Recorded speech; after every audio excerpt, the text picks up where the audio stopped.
Hallelujah. धन्यवाद करते हैं। वो तारीफ हो यीशु, तेरा धन्यवाद हो प्रभु।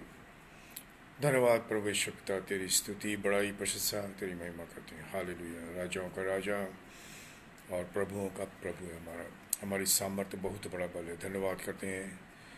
ज़ायन अक्लेसिया मिनिस्ट्री की ओर से आप सबका प्रभु यीशु मसीह में स्वागत है और धन्यवाद करते हैं उस परमेश्वर पिता का जिसने प्रभु यीशु मसीह के पवित्र बहुमूल्य खून के द्वारा हमें छुड़ा लिया, अपना बेटा बनाया, अपनी बेटी बनाई, स्वर्गीय स्थानों में प्रभु यीशु के साथ में हमें विराजमान किया है। हम उसका धन्यवाद करते हैं। धन्यवाद करते हैं एक के लिए, और हम धन्यवाद करते हैं समय के लिए परमेश्वर, जैसे आपने हमें पवित्र आत्मा के सामर्थ्य के द्वारा बुद्धि और ज्ञान दिया कि आपके वचनों को हम समझ सकें। और क्या ही धन्य है वो लोग जो तेरे इस वचन को सुनते हैं, पढ़ते हैं, सुनते हैं और मानते हैं। जैसे आपका वचन कहता है प्रकाशित वाक्य के पहला अध्याय के 3 पद में कि धन्य है वो लोग जो इस भविष्यवाणी की पुस्तक को पढ़ते हैं, सुनते हैं और मानते हैं, क्योंकि यीशु मसीह नज़दीक है, निकट है, जल्द आने वाला है। उसका धन्यवाद करते हैं। हमारा परमेश्वर, हमारा प्रभु, हमारा पिता है वो। और उसके ऊपर हमने पिछले बुधवार को हमने देखा था। आज फिर से हम उसके पास में आए हैं आगे की कुछ और बातों को लेकर के। ये प्रकाशित वाक्य मैं पहले भी आपको बताया, बिना डैनियल के, बिना हिस्केल के पुस्तक के हम इसको नहीं समझ सकते हैं। इसलिए प्रभु से प्रार्थना करें हमें बुद्धि और ज्ञान दे, और मुझे भी, ताकि मैं अपनी तरफ से नहीं परंतु परमेश्वर पिता प्रभु यीशु मसीह की पवित्र आत्मा की सामर्थ्य के द्वारा परमेश्वर के उन भेदों को प्रकट कर सकें जो उसने बहुत दिनों से, वर्षों से गुप्त में रखे हुए थे। उसका धन्यवाद हो, इसकी महिमा, हम उसका आदर करते हैं। वो प्रभु हमारा परमेश्वर है। आइए प्रभु के वचन में जाएं। इससे पहले हम प्रार्थना में जाएंगे। हमारे जीवित और अनुग्रहकारी स्वर्गीय पिता, कदमों के पास में आते हैं जीवन के सोते, और हम धन्यवाद करते हैं समय के लिए जो तूने एक बार फिर से परमेश्वर पिता मसीह यीशु में हमें दिया कि तेरी उस गूढ़ बातों को, the mysteries of the word of God, परमेश्वर, हम उसको समझ सकें। और बिना आपकी बुद्धि और ज्ञान के, बिना पवित्र आत्मा आपकी सामर्थ्य के हम इसको नहीं समझ सकते हैं। प्रभु परमेश्वर, जैसे आपके वचन में पढ़ा, धन्य है वो जो उसको पढ़ते हैं, सुनते हैं और मानते हैं। हमें सामर्थ्य और बल दीजिए, अपना ज्ञान दीजिए, ताकि हम इसको पढ़ें, समझें, सुने और उसको माने भी, उसके अनुसार जीवन को हम व्यतीत करने पाए। अपने को भी आपके हाथों में सौंपता हूँ प्रभु यीशु। खून से भरे सामर्थ्य हाथों के द्वारा छू, ताकि बीच में कोई प्रॉब्लम ना हो, इंटरनेट कोई प्रॉब्लम नहीं हो। यह हुआ परमेश्वर, और लोगों के खुदावद सुनने की सामर्थ्य और बल दे, ताकि आपके सामने वो खड़े रह सकें, वचनों को सुन सकें। मेरे प्रभु परमेश्वर, सारी महिमा हम आपको देते हैं। धन्यवाद करते हैं प्रभु, मसीह यीशु नासरी के नाम से मांगते हैं, सुन और ग्रहण कर, आमीन। प्रभु का धन्यवाद करते हैं समय के लिए जो एक बार फिर से उसने में दिया है। ज़ायन अक्लेसिया मिनिस्ट्री में आपका स्वागत है, और आपसे प्रभु की ओर से मैं आपसे विनती करता हूँ कि इस वीडियो को शेयर करें, और ज़ायन अक्लेसिया मिनिस्ट्री को आप लाइक करें, फॉलो करें, और प्रभु के वचनों को हम सीख सकें। एक चीज़ का हमेशा ध्यान रखें प्रियो, कि सिखाने वाला मैं नहीं हूँ, परंतु परमेश्वर ने मसीह यीशु के द्वारा पवित्र आत्मा हमें दिया है। जैसे प्रभु यीशु मसीह ने कहा 14 अध्याय में यूहन्ना सुसमाचार में, मैं एक सहायक तुम्हें देता हूँ जो तुम्हारी अगुवाई करेगा। तो मैं नहीं हूँ प्रियो, परंतु प्रभु यीशु मसीह आपकी अगुवाई करने वाला, पवित्र आत्मा है आपकी अगुवाई करने वाला, मैं नहीं हूँ। मेरी भी अगुवाई वही करता है। और अगर आपके पास प्रार्थना का निवेदन है, प्रेयर रिक्वेस्ट है, आप पोस्ट कीजिएगा। मेरे ब्लॉग पे जाइए, ज़ायन अक्लेसिया मिनिस्ट्री के ऊपर डालिए, और या अभी लिखिए, हम मिलकर के सब हमें प्रार्थना करेंगे। प्रभु का वचन ये कहता है, हमको सिखाता है कि धर्मी जन की प्रार्थनाओं से बहुत कुछ हो सकता है। मैं परमेश्वर का धन्यवाद करता हूँ, और आपका भी, कि आप लोग प्रार्थना करते हैं, और इसीलिए प्रभु ने हमें एक सेवकाई दी है, जो है प्रार्थना की सेवकाई। हम उसमें आपकी सहायता करेंगे, आपके साथ मिल करके हम परमेश्वर के सामने खड़े होंगे, ताकि उसके सामने खड़े होकर के उसकी गुणों का हम वर्णन करने पाए। पिछले बुधवार को जब सुन रहे थे, पढ़ रहे थे, देख रहे थे प्रभु के वचनों में से हमने बहुत सी चीज़ें सुनी, परमेश्वर के वचन में से हमने देखी, और एक निचोड़ पर हम आए थे। वो आखिरी हिस्सा था हमारा कि प्रभु यीशु मसीह ने, मैं इस चीज़ को बताया कि इसको लिखने वाला जो है यूहन्ना नहीं है, उसको दर्शन दिया प्रभु यीशु मसीह ने, और कहा जो बातें तू देख रहा है उसको तू लिख दे, उसको क्या कर, तू लिख दे। और ये वो लिखने वाला या लिखाने वाला प्रभु यीशु मसीह है। एक पद हम पढ़ते हैं प्रकाशित वाक्य का, उसका 1 अध्याय है, उसका 19 पद इस प्रकार से लिखा है, इसलिए जो बातें तूने देखी हैं, हम प्रकाशित वाक्य को समझ रहे हैं। तो प्रभु हमारा अगुवाई करे पवित्र आत्मा कि इसलिए जो बातें तूने देखी है और जो बातें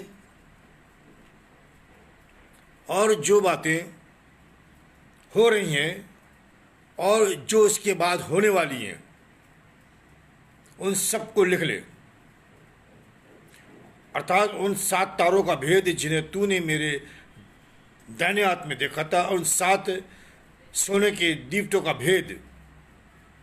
वे 7 तारे 7 कलिसियाओं के दूत, वे 7 दीवट 7 कलिसियाएं हैं। तो प्रिय, हम प्रकाशित वाक्यों को 3 हिस्से में बांटेंगे। अब जो बातें तूने देखी हैं, ये पास्ट में चला गया, भूतकाल में चला गया, और जो बातें हो रही हैं ये प्रेजेंट काल है, प्रेजेंट टेंस है, वर्तमान में है, और जो बातें होने वाली है वो फ्यूचर में। तो प्रकाश वाक्य 3 हिस्सों के अंदर आ गई है प्रियो। और हम देखते हैं यूहन्ना ने क्या देखा। अगर हम वापस आएंगे यूहन्ना प्रकाश वाक्य के अंदर ही, हम देखते हैं कि यहाँ पर वो कुछ चीज़ों को देखा है और वो उसका वर्णन करता है। फिर हम देखते हैं यहाँ पर पहला अध्याय प्रकाश वाक्य का, उसके 12 पद में, उसमें लिखा है, मैंने उससे जो मुझसे बोल रहा था देखने के लिए अपना मुंह फेरा, और पीछे घूमकर मैंने सोने की 7 दीवटें देखी। प्रियो, सोने की 7 दीवटें, the candle stand, Greek word है कैंडल स्टैंड। कैंडल नहीं है, दीवट नहीं है, कैंडल स्टैंड है, दीवट नहीं है। तो स्टैंड जिसके अंदर दीपक जलाया जाता है, जिसके अंदर मोमबत्ती रखी जाती है, अगर वो मोमबत्ती उसके अंदर जल रही है तो प्रियो वो मोमबत्ती जल करके ख़त्म हो जाएगी। परंतु जो है वो बोलता है, वो जो बोलता है वो ये कह रहा है कि देखो 7 कैंडल स्टिक, 7 कैंडल स्टिक, 7 दीवटें जिसके अंदर मोमबत्ती या दीपक जिसमें रखे जाते हैं, सोने की हैं। किसके हैं?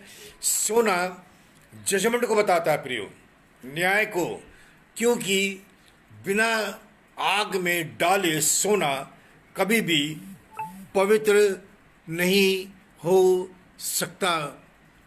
तो हम देखते हैं यहाँ पर कि प्रभु का वचन हमसे कहता है कि प्रभु यीशु मसीह एक बहुत बड़े ट्रायल में, परीक्षाओं के अंदर से गुजर करके उस स्थान के ऊपर पहुंचा है, और तब वो सोने के समान बना है।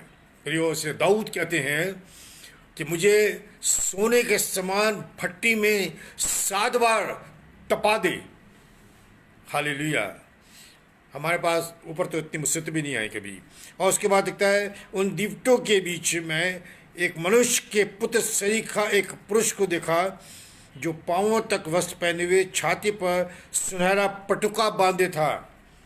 अगर हम आप पुराने नियम में जाएं तो याजकों के सीने पे एक पट्टा बंधा होता था, वो याजक का पद था। याचक पद, पहली चीज याजक पद। पद नहीं खोलूंगा मैं क्योंकि बहुत दिन हो जाएंगे। याजक पद, सुनहरा पट्टा, राजकीय पद, kingdom, the king, king and priest.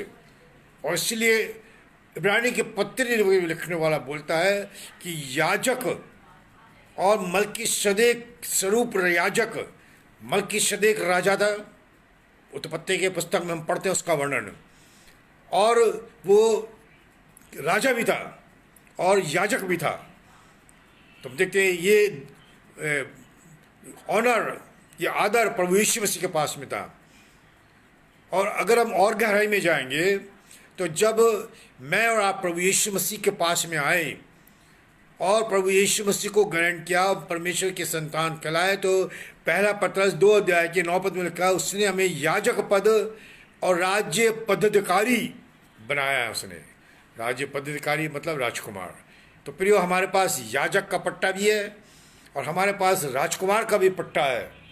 और इसलिए प्रभु यीशु मसीह ने कहा, मैं तुम्हें स्वर्गीय कुंजियां देता हूँ और जो भी तुम पृथ्वी पे बांधोगे स्वर्ग में बन जाएगा। यह अधिकार प्रियो छोटे मोटे लोगों को नहीं मिलता है, एक बहुत बड़े लोगों को मिलता है जो याजक और या राजा होते हैं। फिर उसके बाद उसके सिर और बाल सफ़ेद ऊन वर्ण पाले के से उज्ज्वल थे। यशाया लिखते हैं अपनी पुस्तक में कि सफ़ेद सिर जीनत का ताज है। The grey head is the head of honour. सफ़ेद सिर आदर के योग्य है। तो प्रियो, अगर हम ब्रिटिश राज्य को देखें तो वहाँ पे जजेस जो थे वो सिर पे सफ़ेद बालों का टोपी पहनते थे। वो जजमेंट बताते थे, जजमेंट करने वाले। परंतु यहाँ मैं उसका तुलना प्रभु यीशु मसीह के सिर से नहीं करना मांग रहा, परंतु एक अधिकार का वर्णन कर रहा हूँ मैं। अधिकार और सफ़ेद सिर आदर के योग्य दीनता को भी बताता है, पवित्रता को भी बताता है प्रियो। तो हम देखते हैं यहाँ पर उज्ज्वल थे, उसकी आंखें आग की ज्वाला की समान थी। आग की ज्वाला, क्या लिख रहा है प्रभु का वचन? उसकी आंखें आग की ज्वाला की नाई थीं। और हम देखते हैं दाऊद भजन संहिता में लिखते हैं 13 अध्याय में, तेरी ज्योति मेरी आंखों में आने दे। पढ़ ले उस पद को, परंतु मैं उसका एक हिस्सा पढ़ूंगा, पार्ट ए पढ़ूंगा उसका, पार्ट बी नहीं पढ़ूंगा, क्योंकि पार्ट बी से नहीं परंतु पार्ट ए से हमारा संबंध। हे मेरे परमेश्वर, भजन संहिता 13 अध्याय उसका 3 पद। भजन संहिता 13 अध्याय उसका 3 पद। हे मेरे परमेश्वर यहोवा, मेरी ओर ध्यान दे और मुझे उत्तर दे, मेरी आंखों में ज्योति आने दे, मेरी आंखों में ज्योति आने दे। और प्रकाशित वाक्य में अगर हम पढ़ें तो हम देखते हैं यहाँ पर वो लिखता है कि 3 अध्याय के 18 पद में प्रभु यीशु मसीह मंडली को लिखता है कि मैं तुझे सम्मति देता हूँ कि आग में ताया हुआ सोना मुझसे मोल ले कि धनी हो जाए। और क्या है? सफ़ेद वस्त्र ले ले कि पहनकर तुझे अपने नंगेपन की लज्जा ना हो, और अपनी आंखों में लगाने के लिए सुरमा ले कि तू देखने लगे। तो तीनों चीज़ों का वर्णन है, सोने, सफ़ेद वस्त्र और सुरमा। आग का शोला हो। एक विश्वासी के जीवन के अंदर इसका होना प्रियो बहुत ही आवश्यक है। और आगे लिखता है वो, उसके पांव उत्तम पीतल के समान थे जो मानो भट्टी में तपाए गए हों, और उसका शब्द बहुत जल के शब्द की नाई। प्रियो, पीतल न्याय को बताता है। हमारा प्रभु यीशु मसीह आ रहा है। पानी पवित्रता को बताता है, पानी पवित्र आत्मा को बताता है, पानी न्याय को भी बताता है। याद है, जल के द्वारा समस्त संसार नाश हो गया था, सिर्फ 8 प्राणी बचे थे कश्ती के अंदर, नूह उसके परिवार के लोग। और जब पानी का तेज बहाव आता है, पानी सफाई भी करता है। तो प्रभु यीशु मसीह का पैरों का वर्णन, तपाए हुए पीतल, न्याय करने वाला, जल, बहुत से जल का शोर, सफाई करने वाला, कचरा गंदक सब निकालता, गंद निकालने वाला। तो प्रियो, वो प्रभु यीशु मसीह है। और अपने दाहिने हाथ में 7 तारे लिए हुए था और उसके मुंह से दुधारी, चोखी दुधारी तलवार निकलती थी। उसका मुंह ऐसा प्रज्वलित था जैसे कड़ी धूप के समय चमकता है। ये चीज़ें जो है यूहन्ना बपतिस्मा देने वाला देख रहा था। तो हम देखते हैं यहाँ पर कि वो जो है वो चीज़ें जो होने वाली हैं, हम देखते हैं उसके वचन लिखा हुआ है यहाँ पे कि उसके मुंह से क्या पीतल के समान थे उसका शब्द। और उसे देखा, क्या देखता वो कि उसके हाथ में 2 धारी तलवार है। शब्द का वर्णन हम देखते हैं दानियल की पुस्तक में से हम पढ़ेंगे। और यहाँ पर उसका 10 अध्याय, दानियल की पुस्तक उसका 10 अध्याय, उसके कुछ पद पढ़ेंगे हम। 5 दानियल 10 अध्याय 5 और 6 पद हम पढ़ते हैं। यहाँ पर इस प्रकार से लिखा हुआ है यहाँ पर कि तब मैंने आंखें उठाकर देखा कि सन का वस्त्र पहने हुए और उकाब देश के कुंदन से, उफास देश के कुंदन से कमर बांधे हुए एक पुरुष खड़ा है। उसका शरीर फिरोजा के समान, उसका मुंह बिजली की नाई, उसकी आंखें जलते हुए दीपक की थीं, उसकी बाहें और पाँव चमकाए हुए पीतल के से, और उसके वचनों का शब्द भीड़ों का शब्द का सा था। हम देखते हैं यहाँ पर उसका शब्द एक भयंकर रूप से बता रहा। वो पूरा वर्णन है जो दानियल ने देख रहा था, पूरा वर्णन है प्रियो जो यूहन्ना पटमस के टापू पर प्रभु यीशु मसीह मनुष्य के पुत्र का रूप देख रहा था। मैं पिछले बुधवार को बताया था कि दानियल से बोला इसके ऊपर मोहर कर दे, ये अंत के दिनों में खोली जाएगी। और समय आ रहा है प्रियो जो परमेश्वर ने मसीह यीशु के द्वारा यूहन्ना पे प्रकट करके पटमस के टापू के ऊपर मोहरों को खोल दिया, जिसको आज हम पढ़ते हैं। हम धन्य लोग हैं प्रियो, उनको ये ज्ञान नहीं दिया परमेश्वर ने, अपनी प्रजा, अपनी जाति यहूदियों को नहीं दिया, इस्राएलियों को नहीं दिया, परंतु मुझे और आपको दे रहा है। हम उसका धन्यवाद करते हैं इस चीज़ के लिए। और हम देखते हैं उसकी आवाज़ को हमने सुना कि कैसा है। और अब हम देखते हैं कि ये चीज़ें यूहन्ना जो है पटमस के टापू पर देख रहा है। और लिखा हुआ है कि वो उसके पैरों के ऊपर गिर पड़ा। क्या लिखा हुआ है कि तलवार मुंह से चोखी 2 धारी तलवार निकलती थी और उसका मुंह ऐसा प्रज्वलित था जैसे सूर्य कड़ी धूप के समय चमकता है। और जब मैंने उसे देखा तो उसके पैरों पर जो है मुर्दा से गिर पड़ा। अब देखिए यहाँ पर अब यीशु मसीह प्रकट हो रहा है। मत डर, अब वो बोल रहा है उसको, मत डर, मैं प्रथम और अंतिम और जीतता हूँ। हमारा प्रभु यीशु मसीह आज जो कल और युग एक सा है, वो नहीं बदलने वाला है। जो था, जो है, जो आने वाला है, अनंत काल का परमेश्वर है। हालेलुया। हम उस परमेश्वर की आराधना करते हैं प्रियो जो आज युगानुग 118 पद में लिखता है, मैं युगानुग जीतता हूँ, मृत्यु और अधोलोक की कुंजियाँ मेरे पास हैं। इसलिए जो बातें तूने देखी हैं, जो बातें देखी हैं, ये बातें उसने देखी। किसने देखी? यूहन्ना ने। ये बातें यूहन्ना ने देखी। क्या देखी? उसके हाथ में 7 तारे थे। 7 तारे सेवकाई, कलीसिया की सेवकाई प्रियो। और क्या देखा उसने?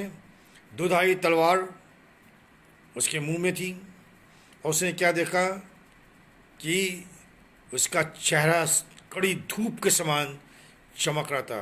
प्रभु के वचन में सिर्फ परमेश्वर के वचनों में सिर्फ एक मनुष्य का वर्णन है जिसका चेहरा ऐसा था, और वो था मूसा।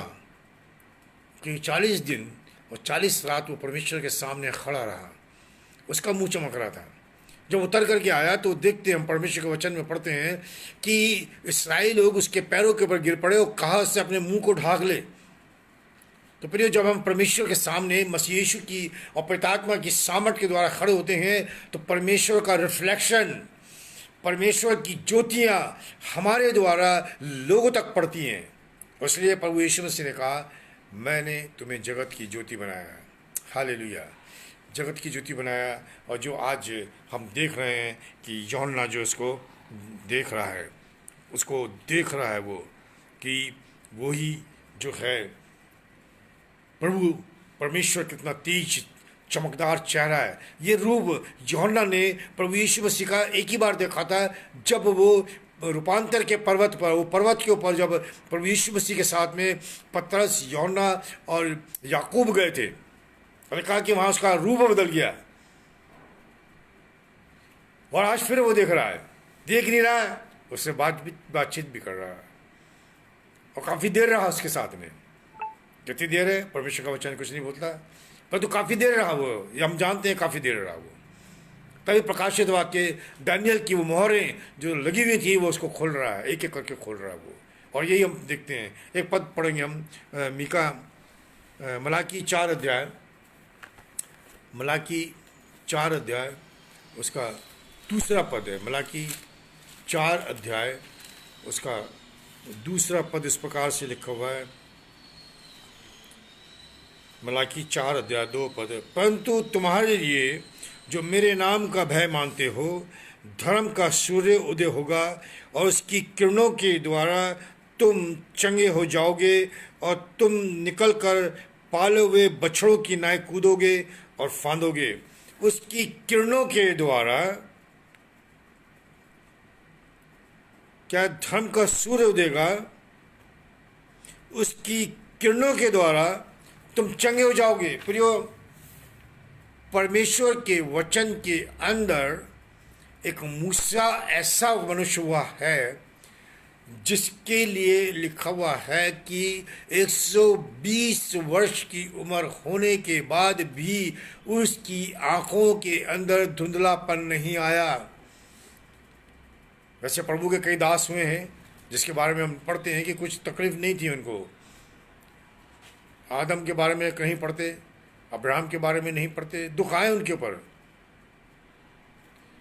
दाऊद के बारे में, सुलेमान के बारे में, परंतु मूसा के बारे में पर्टिकुलर, खास तौर से मूसा के बारे में ये बात लिखी गई है कि 120 वर्ष का उम्र होने के बाद भी उसकी आंखों में धुंधलापन नहीं आया, उसका पौरुष नहीं गया, उसके ऊपर झुर्रियाँ भी नहीं आई। उसका कारण था कि वो प्रचंड सूर्य या प्रभु ईश्वर के सामने खड़ा रहा 40 दिन 40 रात 2 बार, फिर ये 2 बार, मतलब 80 दिन और 80 रात।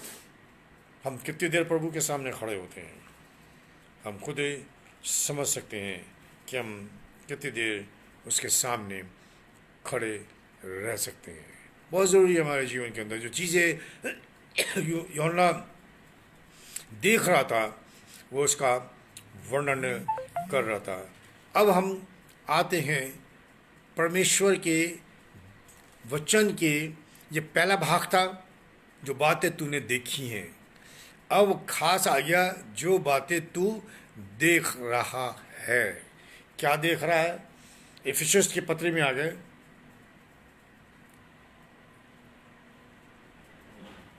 हम देखते हैं यहाँ पर कुछ चीज़ें हम देखेंगे। पहले अध्याय के 20 पद में ही इस प्रकार से जो है लिखा हुआ है, अर्थात उन 7 तारों का भेद जिन्हें तूने मेरे दाहिने हाथ में देखा था, और उन 7 सोने के दीवटों का भेद वे सात तारे सातों कलिसियाओं के दूत हैं, और वह सात दीवट सात कलिसियाएं हैं प्रियो। तुम देखते हैं यहाँ पर सात का वर्णन कर रहा है वो, और मैं पिछले बुधवार को आपको बताया कि सात नंबर परमेश्वर की महानता को, परमेश्वर की पूर्णता को, परमेश्वर की पवित्रता को, संपूर्ण परमेश्वर तत्व को बताता है।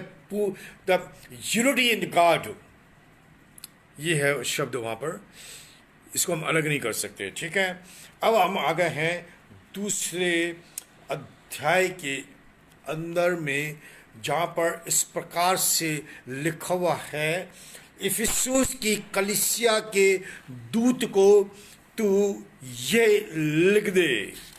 इफिसुस की कलीसिया को ये दूत लिख दे। मैंने बहुत सी चीज़ें प्रियो छोड़ी हैं जो आपको बता देता तो मैं अच्छा रहता। चलिए बता देता हूँ मैं। इफिसुस की मंडली के अंदर जाओ, उससे पहले हम बताते हैं। सात वर्णन बहुत आया है यहाँ पे, सात नंबर, सात कलीसियाएं, सात तुरैया, सात विनाश, सात कटोरे, सात नई वस्तुएं। तो ये सात चीज़ें सात बार आई है, और सात से आप गुणा कर दिए 49 डेज, 49 वीक्स। अब हम उस स्थान पे आ रहे हैं प्रियो। परमेश्वर से प्रार्थना करें कि पवित्र आत्मा हमें समझाए, और प्रभु हमें पवित्र आत्मा हमें बुद्धि दे कि हम इसको समझ सकें। 7 डेज, 7 ईयर्स, 49 डेज, 49 ईयर्स, ये दानियल की पुस्तक के अंदर पाया जाता है। ये वो सात का भेद जो दानियल के ऊपर प्रकट हुआ, परंतु परमेश्वर ने दानियल से बोला कि इस पर तुम मोहर लगा दे, और वही मोहरें आज खुल रही हैं। परमेश्वर ने खोल दी प्रकाशित वाक्य के अंदर। परंतु प्रभु का वचन बोलता है, अगर बुद्धि की कमी है तो मुझसे बुद्धि मांग। तो हम इस वचनों को हम समझ सकते हैं प्रियो। हम इसको ऐसे नहीं समझ सकते, तभी समझ सकते हैं जब प्रभु के वचनों को हम पवित्र आत्मा की सामर्थ के द्वारा, प्रार्थना के द्वारा समझेंगे हम। तो सात चीज़ों का वर्णन इसमें है। सात मंडली, सात मोहर, सात तुरैया, सात व्यक्तित्व, पर्सनालिटीज, सात कटोरे, सात विनाश, और सात नई वस्तुएं। ये हम पढ़ेंगे, आएगा 4 अध्याय के बाद में। ये सारी चीज़ों को हम सामना करेंगे। उसने प्रभु का वचन कहता है, मैं भी बोलूँगा शब्दों को जो प्रभु यीशु मसीह ने कहे हैं, कि जिसके कान है वो सुन ले कि पवित्र आत्मा मंडली से क्या कहता है। अब पहला दूसरा अध्याय में आएंगे। इफिसुस की कलीसिया के दूत को लिख दे। किसकी कलीसिया को? इफिसुस की कलीसिया को। ये इफिसुस की कलीसिया है क्या? ठीक है, अब हम देख रहे हैं जो चीज़ें हो रही हैं, जो चीज़ें तूने देखी है, हम देख चुके पहले अध्याय में। दूसरे अध्याय में जो हो रही हैं, इफिसुस की कलीसिया के क्या लिखा है? दूत को ये लिख। वो तारे दूत का वर्णन मैं किया हूँ। अब कलीसिया, कौन सी कलीसिया? इफिसुस की कलीसिया को। और इफिसुस का अर्थ है, इफिसुस का अर्थ है गिरोवा, बैकसाइडन चर्च। मंडली है, ध्यान से सुनना प्रियो, मंडली है, परंतु वो मंडली है जो परमेश्वर की दृष्टि में ठीक नहीं है। बैकसाइडेड चर्च, मैं चर्च शब्द नहीं करूंगा इस्तेमाल, बैकसाइडेड कलीसिया। पिछड़ी हुई, जो परमेश्वर से दूर हटी हुई कलीसिया थी। एक शहर था जो इफिसस का, बहुत बड़ा, उसका हम वर्णन नहीं करेंगे कि ये एडी 96 से 100 तक रहा वो। और इसी इफिसस के पटमस के टापू में यूहन्ना कैद था। मैं आपको बता रहा कि इन्होंने जो है पहला सा प्रेम छोड़ दिया था। देखेंगे हम इसके अंदर देखेंगे। पहला वो लिखता है, क्या लिखता है? इफिसस के दूत को लिख, कलीसिया के दूत को लेके, सातों तारे अपने हाथ में लिए हुए उन सोने के सातों दीवटों के बीच में फिरता है। वो ये कहता है, मैं तेरे काम और परिश्रम और तेरा धीरज जानता हूँ। परमेश्वर मंडली के कलीसिया के कामों को जानता है। यही तो पढ़ा हमने ना। हम देखते हैं, कुछ पद देखेंगे हम यहाँ पर कि प्रभु क्या कहना मांगता है। पहला थिस्सलुनीकियों 4 अध्याय, उसका हम 11 पद से अगर पढ़ें, पहला थिस्सलुनीकियों 4 अध्याय, उसमें बहुत सी चीज़ें हैं प्रियो, परंतु हम कुछ चीज़ें देखेंगे इसमें जहाँ पर हम इसका वर्णन कर रहे हैं। 11 अध्याय से 11 पद से पढ़ते हैं। यहाँ पर लिखा है, और जैसी हमने तुम्हें आज्ञा दी वैसे ही चुपचाप रहने और अपना अपना काम करने और अपने अपने हाथों से कमाने का प्रयत्न करो, कि बाहर वालों के साथ सभ्यता से बर्ताव करो और तुम्हें किसी वस्तु की घटी ना हो। तो हम देखते हैं यहाँ पर उदाहरण दिया हुआ कुछ प्रभु यीशु मसीह ने यहाँ पर पौलुस के द्वारा। तो हम देखते हैं कि यहाँ पर जो वर्णन है वो एक मंडली है, और उस मंडली के वर्णन हम देखते हैं जो 96 के अंदर हुई थी। और ये प्रभु यीशु मसीह इसका वर्णन कर रहा है। पहली चीज़ बोलता है, मैं तेरे कामों को जानता हूँ। प्रियो, कलीसिया के कामों को परमेश्वर जानता है। मेरे और आपके कामों को वो जानता है। और क्या बोलता है?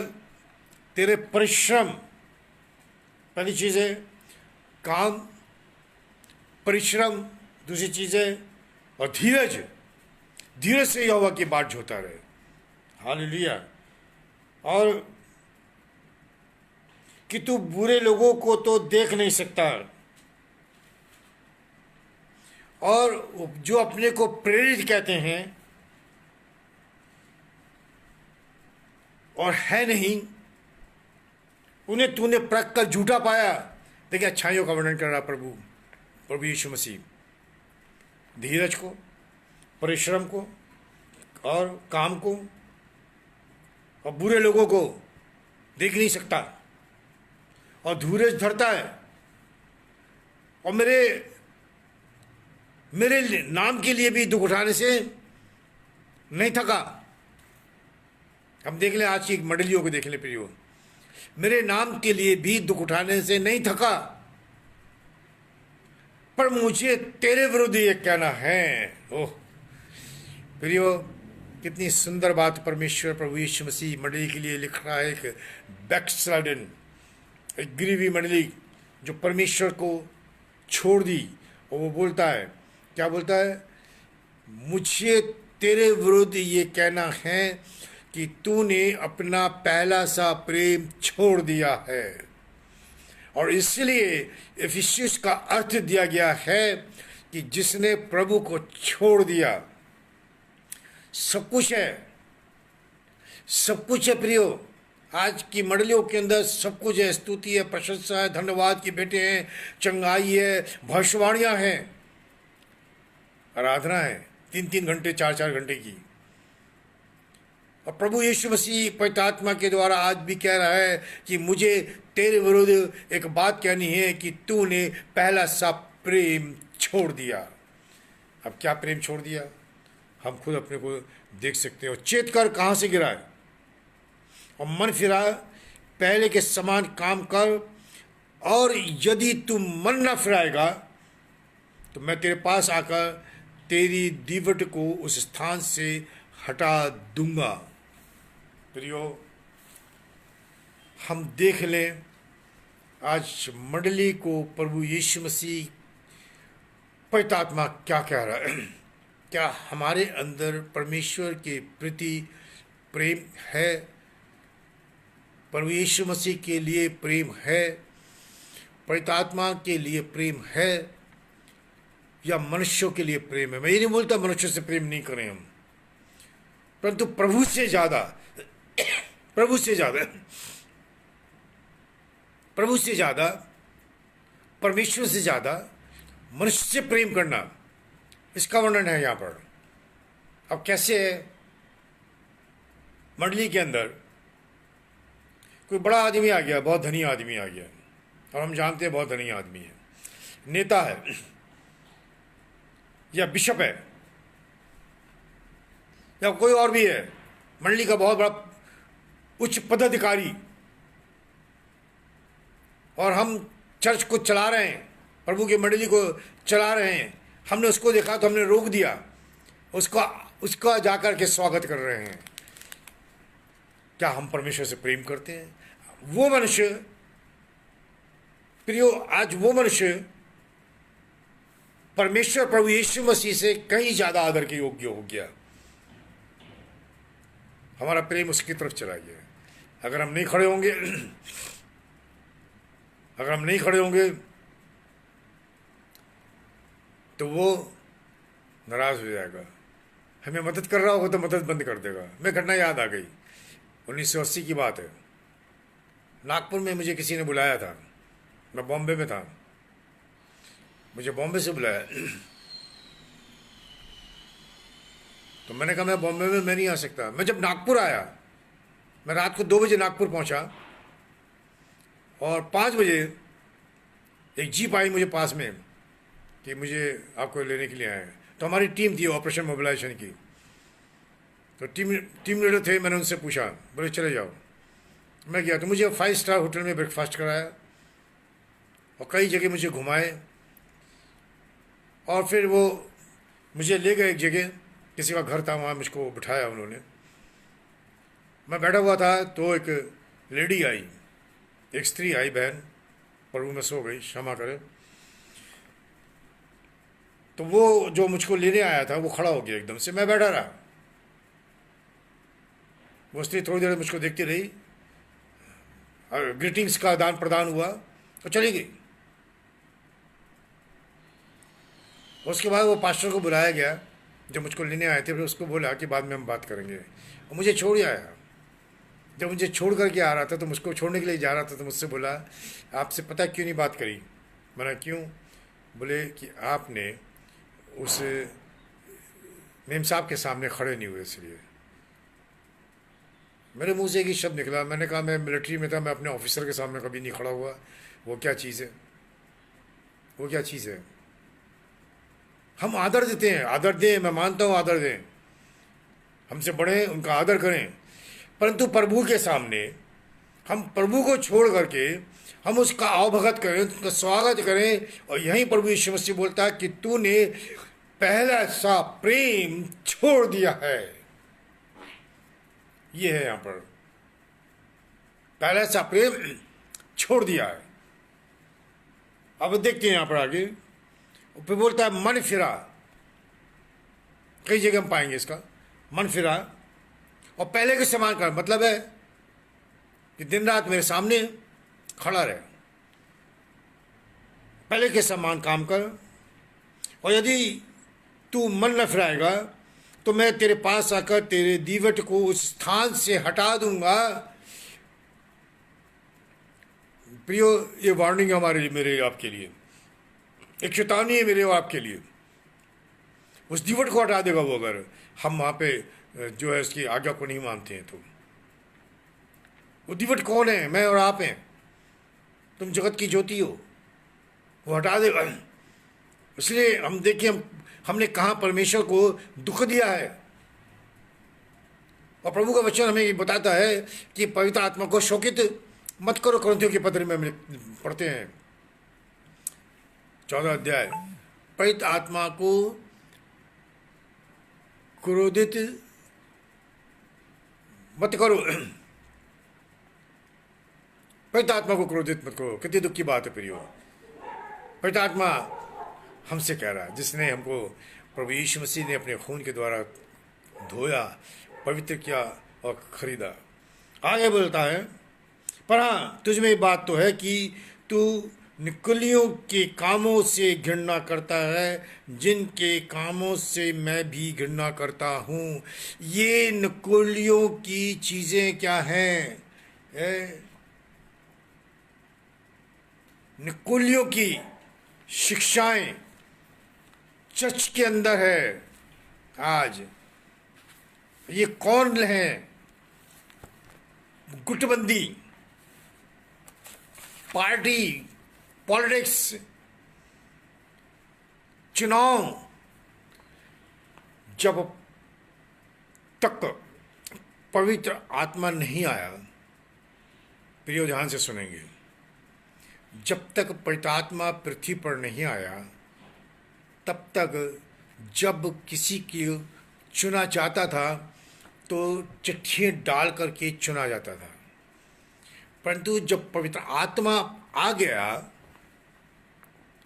तो पवित्र आत्मा अगुवाई कर रहा था कि इसको चुनो, सलास को चुनो, तिमोथी को चुनो, बरनबास को चुनो, और इनको मेरे लिए अलग कर दो, और इनको पटमंजवा भेज दो, इनको मकेदुनिया भेज दो, इनको इफिसुस में भेज दो। पवित्र आत्मा चुन रहा है और भेज रहा है प्रियो। परंतु आज हम पूछते हैं ना, हम पूछते हैं, एक उदाहरण बता रहा हूं मैं। इलेक्शंस होते हैं चर्चेस के अंदर, और सब चाहते हैं मेरा आदमी चर्च बॉडी के अंदर जाए। उनको ये नहीं पता चर्च बॉडी है क्या, चर्च बॉडी के अंदर जाए तो अपने लोगों को ले आते हैं। कोई ट्रेजरर है, कोई सेक्रेटरी है, कोई प्रेसिडेंट है, कोई अशर्स हैं, 7 मेंबर्स बना लिए अपने लोग। ये वो शिक्षा, पार्टीबाजी, गुटबाजी मंडली के अंदर आज भी पाई जाती है। हम एक सा व्यवहार नहीं करते हैं, दुख की बात है प्रियो। हमारा एक सा व्यवहार नहीं है लोगों के साथ में, और ये पाया जाता है आज की मंडलियों के अंदर, ये पाया जाता है। क्या करते थे वो? कब्जा करते थे, कब्जा। बहुत सी चीज़ें हैं जो कभी प्रभु ने चाहा मंडली के ऊपर शिक्षा देंगे हम। मंडली के अंदर है, सबसे बड़ा अगर कोई मंडली के अंदर है प्रियो, वो परमेश्वर का सेवक या पास्टर है, ना कि बिशप, ना आर्च बिशप, ना कार्डियल, कोई नहीं है। ये सब पास्टर के नीचे आते हैं। और आज क्या हो रहा है? बिशप, बिशप ये कार्य करता है। इन्होंने कब्जा कर लिया प्रियो। 315 बीसी में, 315 में जब मंडली स्थापित हो रही थी एडी में, कॉन्स्टेंटाइन के समय में ये मंडली के अंदर आकर के घुस गए और उन्होंने कब्जा कर लिया। और इसलिए आज क्या बोला जाता है, मैंने देखा लोगों को है 28 तारीख को भागे चले आ रहे हैं अपने ऑर्गेनाइजेशन के हेडक्वार्टर में, रिपोर्ट रख रहे हैं प्रियो। ये क्या कब्जा किया हुआ है? कब्जा किसके ऊपर? परमेश्वर के पुत्र मसीह यीशु की मंडली के ऊपर कब्जा किया हुआ है। पार्टी बंदी, भाग रहे रिपोर्ट लेकर के, हमने इतने बपतिस्मे दिए हैं, हमने इतने लोगों को बचाया है, हमने ये किया। हम प्रभु यीशु मसीह ने नहीं किया प्रियो। क्योंकि क्यों कर रहे हैं वो? ये निकोलाइयों की शिक्षा, डॉक्ट्रिन्स ऑफ निकोलाइट्स। कब्जा करो और धन दो, धन दो। आगे पढ़ेंगे बलाम की शिक्षा के अंदर वो यही था, आप धन दीजिए और पास्टर को अपना नौकर बना लीजिए। आप जानते हैं पास्टर का अर्थ क्या है? परमेश्वर का अभिषिक्त, परमेश्वर का अभिषिक्त। और आज के पास्टर भी, शर्म की और दुख की बात है, झोली फैलाकर खड़े रहते हैं। क्योंकि परिवार है, कैसे चलाएंगे? उनके पास भी परिवार थे, प्रभु के बड़े बड़े दास हुए। प्रभु यीशु मसीह ने कहा, कल के विषय तू चिंता न कर, आज की चिंता तेरे लिए बहुत है। तेरे मांगने से पहले मैं तुझे दे दूंगा। ये निकोलाइट्स की डॉक्ट्रिन थी, जो क्या है, उन्होंने अपनी आज्ञाएं मंडली के अंदर थोप दी। क्या कर दी? थोप दी। आज मसीही समाज के अंदर, प्रिय ध्यान से सुनना, सबसे बड़ा कौन है? हम बोलते हम विश्वासी हैं, हम बोलते हम कैथोलिक नहीं मानते हैं, कैथोलिज्म नहीं मानते हैं। आप मानते हैं? आप मानते हैं, मैं भी मानता हूं। है हिम्मत किसी में? जो कैलेंडर इस्तेमाल करते हैं घर के अंदर, ये कहां से निकल के आते हैं? इसके दिन कौन फिक्स करता है? पोप। पोप। और आज हम इस्तेमाल करते हैं इसको घरों के अंदर। तो ये डाल दिया गया 40 दिन का उपवास, ये डाला गया है मंडली के अंदर। प्रभु यीशु मसीह ने कहीं नहीं कहा, उसने कहा मेरी मृत्यु को याद रखना। उसने ये नहीं कहा कि मेरी मृत्यु के समय में तुम उपवास रखना, कहीं नहीं लिखा। और 40 दिन ना मीट खाएंगे, ना शराब पिएंगे। ईस्टर के बाद फिर चालू हुई सब चीजें। पहले 40 दिन का था, फिर पोप की एक आज्ञा निकली 1990 में कि 40 दिन के उपवास के बीच में 2 दिन छोड़े जाए, ताकि जो पब्लिक है, जो ऑडियंस है, या जो कांग्रीगेशन है, वो कुछ खा पी सके। तो बढ़ा दिए गए दिन। आप गिन लीजिएगा, मत बोलिएगा मैं झूठ बोल रहा हूं। और ये सच्चाई है। हमारा रूढ़िवादी विचार हमारे से नहीं हटा आज तक, अभी भी हम उसमें हैं। Pope, bishop, archbishop, cardinals, ये इन्होंने जो है आकर के मंडली के, प्रभु यीशु मसीह की मंडली पर कब्जा कर लिया। ये निकोलाइट्स की डॉक्ट्रिन है, यही निकोलियों की शिक्षा है। प्रियो, बलिदान चढ़ाई हुई चीजें खाने के लिए। अब ये बलिदान कौन सा है? हम तो विश्वासी, हम तो नहीं खाते। सही बात है, बिल्कुल। कैथलिक में चले जाइएगा, वो बलिदान चढ़ाते हैं। लोग आते हैं, वो उस बलिदान को छू नहीं सकते, दाखरस को छू नहीं सकते, रोटी को छू नहीं सकते। बिशप या फादर मुंह में ऐसे करके गिराएंगे, वो ऐसे खड़ के खड़ जाएंगे और उनके ऊपर गिराएंगे। रोटी को भिगा करके उनके मुंह के अंदर डालेंगे। ये क्या कर रखा है? कब्जा कर रखा है। यीशु मसीह ने कहा मत्ती रचित सुसमाचार में, उसने रोटी ली, तोड़ी और अपने शिष्यों को बांट दी। उसने मुंह में नहीं डाली उनके। ये आज बहुत से मंडलियों के अंदर है। निकोलियों की शिक्षा जो आज भी हमारी मंडलियों के अंदर पाया जाता है, और बोलता है कि जिसके कान है वो सुन ले कि पवित्र आत्मा मंडली से क्या कहता है। हम सावधान हो जाए। अब हम देखें कहाँ से, कौन सा प्रेम हमने छोड़ दिया। प्रार्थना का जीवन है हमारे पास में। आज समस्त संसार के अंदर लोग प्रार्थना कर रहे हैं, 24 घंटे की, 24 घंटे की प्रार्थनाएं चल रही हैं। लोग आ रहे हैं, प्रभु से जुड़ रहे हैं, वचन को छोड़ दिया, संगति छूट गई। ये मजबूरी है, लॉकडाउन है, 5, 10, 15 से ज़्यादा इकट्ठे नहीं हो सकते। ऑनलाइन सर्विस हो रही है। एक अजीब सी चीज़ मैंने और देखी ऑनलाइन के समय में, प्रभु भोज हो रहा है ऑनलाइन पे। परमेश्वर के वचन में कहीं नहीं लिखा लिखा है कि वो घर घर जाकर के रोटी तोड़ते थे। या ऑनलाइन पे पादरी साहब बैठ गए, प्रभु का वचन पढ़ा,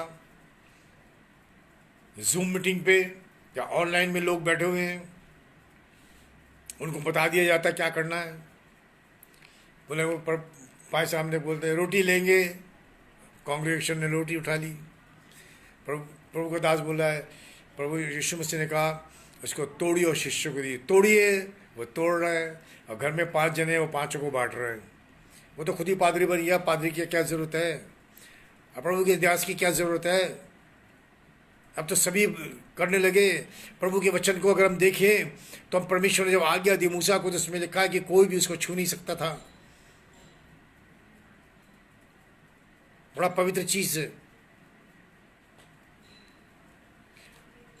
मैंने लॉकडाउन के समय में प्रभु भोज बंद कर दिया था, मैंने दिया ऑनलाइन, मैंने नहीं दिया,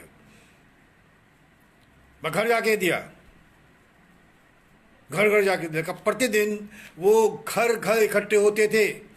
प्रेरितों का काम 2 अध्याय, अगर हम 41-42 पद पढ़े, हम आगे पढ़े, तो घर घर इकट्ठे होते थे और रोटी तोड़ते थे और प्रेम से भोजन करते थे। दोनों चीज़ें थी इसमें, प्रभु भोज भी था और प्रति भोज भी था, प्रेम भोज, लव फीस्ट जिसको हम बोलते हैं। और परमेश्वर बोलता है कि तूने पहला सा प्रेम छोड़ दिया। यिर्मयाह का 2 अध्याय हम पढ़ेंगे, उसका 5 पद हम पढ़ते हैं। यहाँ पर यहोवा यूँ कहता है, तुम्हारे पुरखाओं ने मुझ में कौन ऐसी कुटिलता पाई कि मुझसे दूर हट गए और निकम्मी वस्तुओं के पीछे होकर स्वयं निकम्मे हो गए। कई वर्षों पहले प्रभु यीशु मसीह के आने से पहले यिर्मयाह इस चीज़ को लिखता है, इसलिए बोलता है वो यहूदा में, मसीह के प्रेम में हम बने रहें, एक दूसरे के प्रेम में हम बने रहें। एक अजीब सा समय आ गया अभी हमारे दुनिया के अंदर, संसार के अंदर। वो क्या है, वो क्या है, वो आप सभी जानते हैं। उस बीमारी की वजह से हम किसी घर आ नहीं जा सकते, वचन का मिलना दुर्लभ हो जाएगा। आज वही हो गया है। ठीक है, हम ऑनलाइन के ऊपर हैं, परंतु एक दूसरे से मिलना हमारा कम हो गया प्रियो। और ये चीज़ें बहुत ज़रूरी है हमारे जीवन को, इसको दूर करना। इसलिए वो बोलता है मन फिरा, क्योंकि स्वर्ग का राज्य निकट है, वरना वो दीवट हटा देगा। फिर हम देखते हैं विलाप गीत में उसका 3 अध्याय, उसका 40, यिर्मयाह का विलाप गीत उसका 3 अध्याय और 40 पद। यिर्मयाह 3 अध्याय 40 पद। हम अपने चाल चलन को ध्यान से परखें और यहोवा की ओर फिरें। किसकी ओर फिरे? यहोवा की ओर फिरें। हम ध्यान से अपने चाल चलन को देखें और यहोवा की ओर फिरें।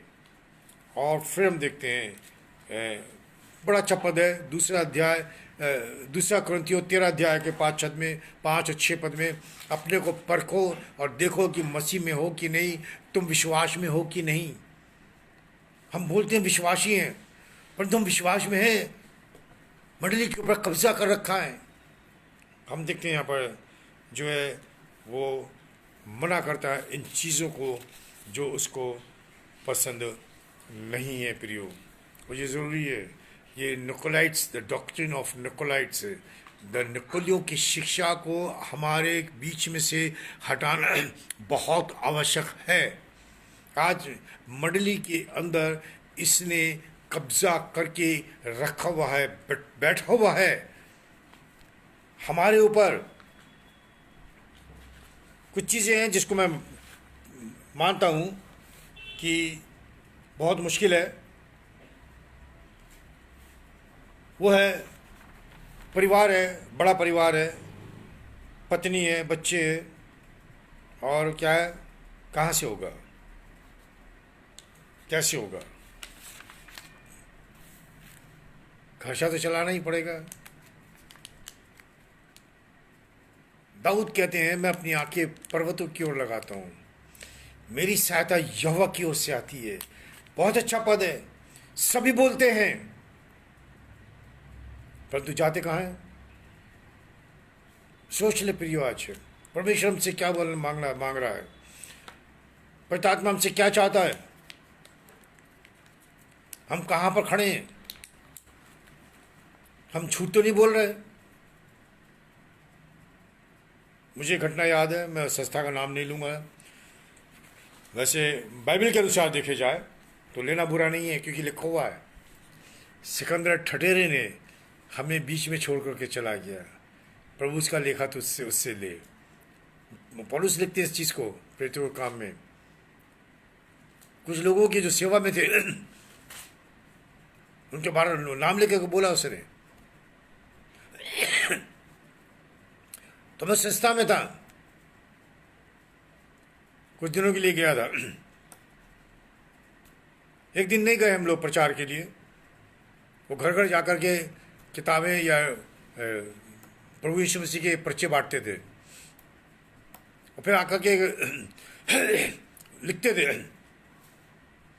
आज इस गांव में गए, इस गांव में इतना जनसंख्या है, और आज इतने घरों के अंदर उस जनसंख्या के घरों के अनुसार लिखते थे कि इतने ट्रैक्ट्स या इतने पर्चे घरों में गए हैं। और जिस दिन नहीं जाते थे वो प्रिय, उस दिन ही वो कागज भरते थे, फॉर्म भरते थे, और उस हिसाब से वो गट्ठर उठा करके जला दिया करते थे। क्यों? कि उनको हिसाब देना था। किसको? अपने स्वामी को, अपने बिशप को, अपने पोप को, अपने पास्टर को, अपनी संस्था को। परंतु वो भूल गए, एक और भी है जो हमसे लेखा लेगा। वो सर्वशक्तिमान परमेश्वर का सिंहासन के सामने जिस दिन हम खड़े होंगे, हमें लेखा देना पड़ेगा। इसलिए वो बोलता, मन फिरा, चेत कर, इससे पहले कि मैं आऊं और दीवट को हटा दूं। आइए प्रियो, प्रार्थना करेंगे। अपने को परमेश्वर के सामने रखते हुए हम जांचें और प्रार्थना करेंगे। आइए प्रार्थना करेंगे।